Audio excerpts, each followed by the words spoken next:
We're just going to go over the first step in looking at an astrology natal chart: the sun sign, the moon sign, and the rising sign. Those three things are very important when you start looking at a natal chart.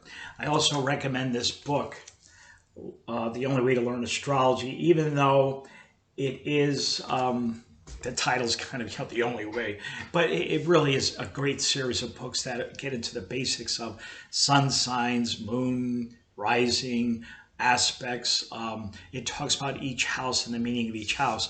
So when you're starting to look at your chart, after you put in all your information, if you don't have the advantage of having software, which I do, I use the Kepler program 8.0, I think it is, and that is an excellent program for really printing out any chart that you want, whether it's natal, whether it is a progress chart, whether it's a solar return, excuse me, or whether it's any given angle. You can do tri-wheels, you can do two wheels, it's very, but for now, if you want to look at your natal and you don't have that kind of software, I'm sure you can find it on the internet, something free to download. Put in your birthday, the year you were born.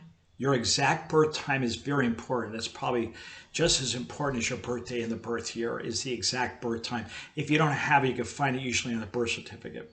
Then you have to go to, if you don't have it, the Hall of Records of the city that you were born in and get it from them. Most of the time it's on there, sometimes it's not. Then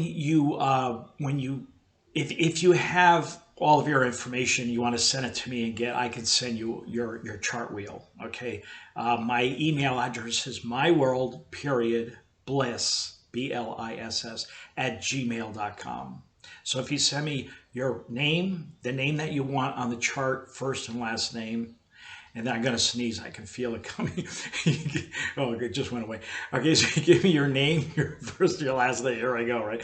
And then you give me your exact birth time, the city and state you're born in. So we got your name, city and state you're born in, the exact birth time, and of course your birth date and your year, obviously. And that'll be enough for me to erect a chart for you, and then I can just send it as an attachment on a file and you'll have it. The chart will look like this. I made this chart up. This is a baby now, 6-month-old, because I cast it on March 23rd of 2023. I'm sorry, March 12th of 2023. And today is September the 23rd of 2023. So we have a baby's chart. And since we have the sun in the 9th house, you need to learn what is the natural ruling sign of each house. So if you're at the first house normally is ruled by Aries, second by Taurus, third by Gemini, fourth by Cancer, etc., etc. Study what is the natural ruling sign of each house, because where the sun falls, depending on the birth time, depending on your birth time, in this situation, I put in just past 12 noon. So between 12 and 2 p.m., the sun's going to fall in the 9th house. The 9th house is normally ruled by Sagittarius, but the sun sign is Pisces. So now you got a Pisces-Sag energy, which is what I have. I was born around 12:26 p.m., okay, in the afternoon. So my sun falls, so I'm a Pisces-Sag.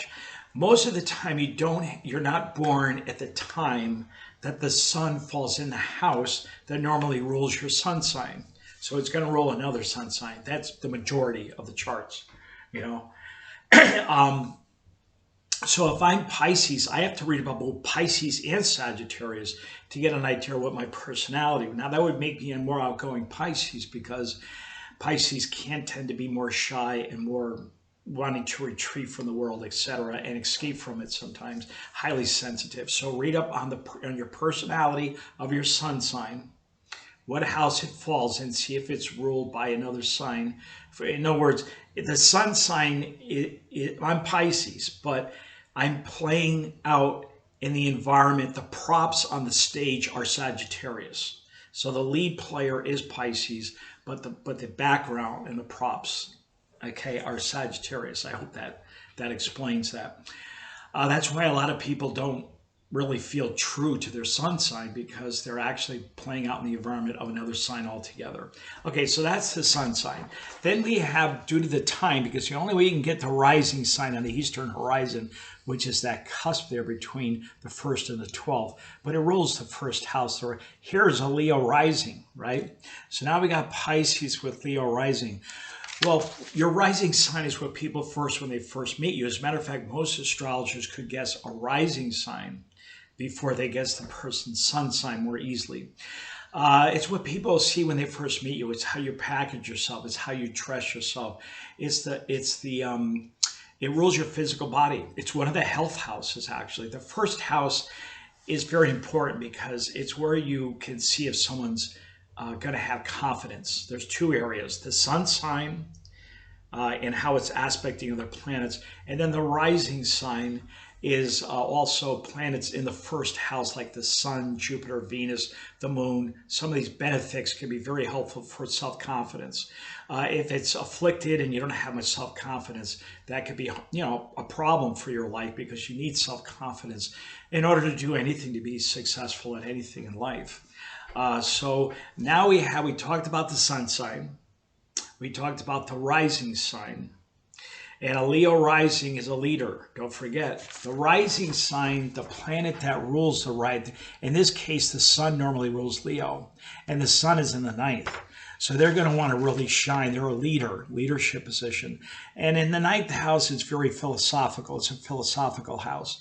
So one of the other things that you're going to want to do is read up on houses. What are the house meanings? Because when the sun falls in the house, you have to know what the meaning of that house is. How is the sun expressing itself? In my chart, in the 9th house, it's philosophical. It's about higher education. It's about foreign lands and foreign countries.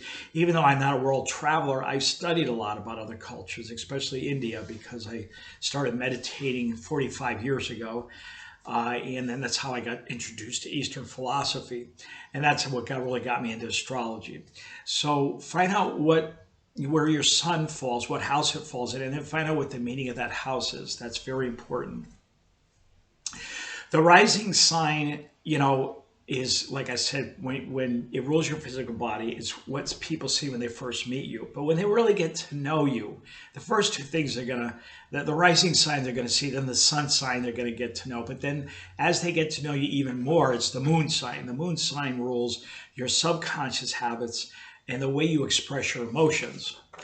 So here we have this person's moon is in Scorpio. Okay, and some of the placements of the planets in the sign can be weak or strong, and this is called in its dignity or it's exalted.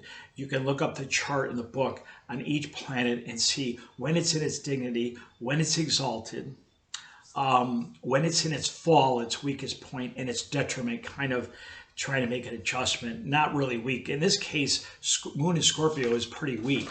And so the emotions are going to be a little bit more reserved, dark, kind of. They may have depressive disorders, but luckily, because you can see the moon has some nice aspects to the sun, that's where you have to take into consideration also. So at any rate, we're looking at the sun sign is colors your personality, and depending on what house it's in, is also you have to take that into consideration. Most people have, two signs. I'm a Pisces Sag. Then you have the rising sign of Leo, and you have the moon sign in Scorpio.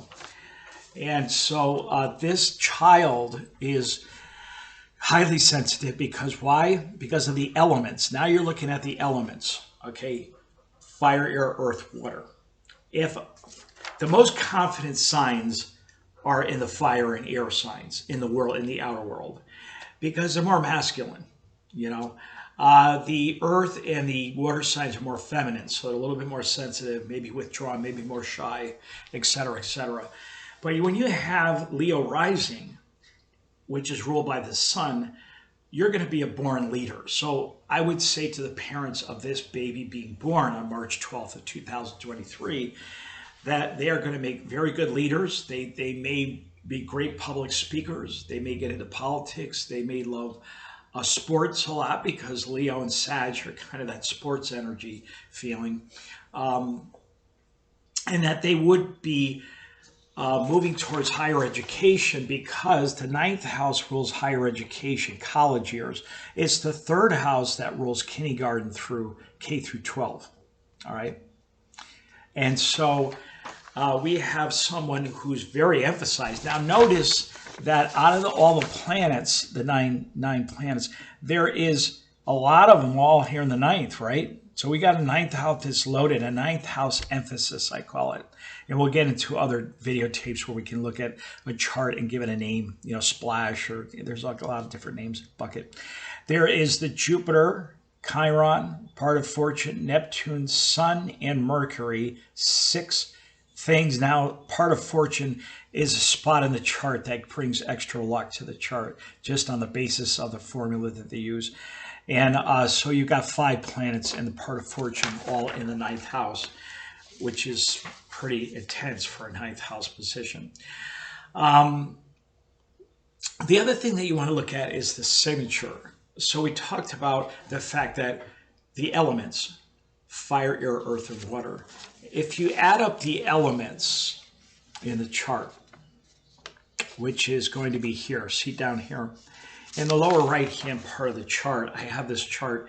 There's different charts that you can pick from to choose. I tend to choose this one. I like this particular chart design because in the lower right-hand corner, fire, air, earth, and water, we got 2 planets that are in fire, 2 planets in earth, 1 in air, and 5 in water. Now, right there, you know that this baby is going to be highly sensitive.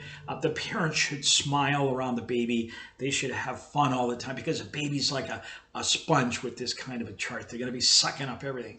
So it's imperative, that the parents don't argue around the baby or do something because it really is going to cut into the confidence. Now, luckily, the baby's got the Leo rising, even though they got the moon in Scorpio, water sign, sun in Pisces, water sign. The Leo tends to help strengthen that Pisces, that sun in Pisces, because the sun normally rules Leo. Now, the planet that rules the rising sign, depending on what the rising sign is, that's going to be a very prominent planet in a chart. And most of the time, it's the most important planet in your chart, the planet that rules the rising sign.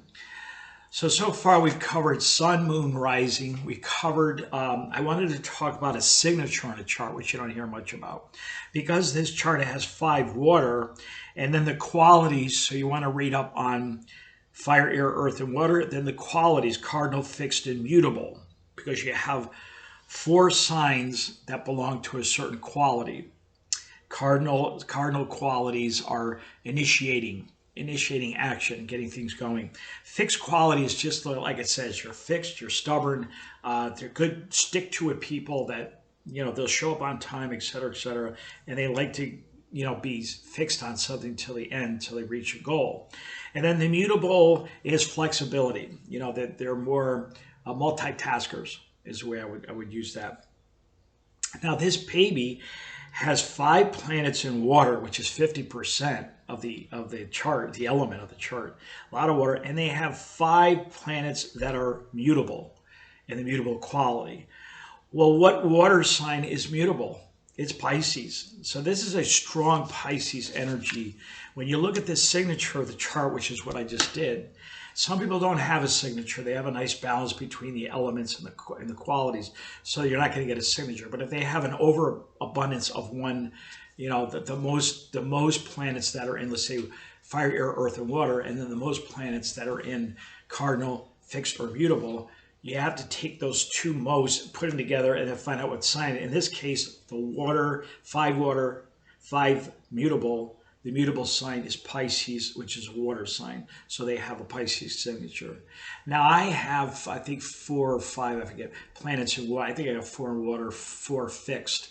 So I have a Scorpio signature in my chart, okay? So even though I'm a Pisces with my moon in Leo and Cancer rising, I have a signature that is Scorpio. So people may mistaken me as a Scorpio rather than as a Pisces, and vice versa. Let's see. I think that I've covered a lot in the beginning that you can look into. That's a lot of studying You have to study about the house meanings. You have to study about, look to see where the sun sign is and what house it's in, and then the elements and the qualities, and add those up. So I'm not going to go over any more. This is a very beginning class. I do have hour sessions that I do for people who want to learn more about astrology by looking at your chart. It's almost like you're learning astrology, but you're kind of getting a reading along with it. And the hour rate is $45 an hour. If you want to set it up so you're doing 4 lessons, one a week for 1 hour, it's $150. So it's a little bit cheaper. You'll save $30. But if you don't have a lot of money, you're tight on money. A lot of people are. Then you can spend $45 and do an hour lesson with me so that I can help you understand your chart more. Please click on the subscribe button in my YouTube account so I get more views and interest. And my website is yogavisionaries.com, and my phone number is at the bottom of the front page, so you can call me if you have any questions. But that covers the sun, moon, rising, and also looking at the signature. So I hope that's helped. This is our first lesson for those who are beginners and who want to start looking at their chart and understanding it. Namaste.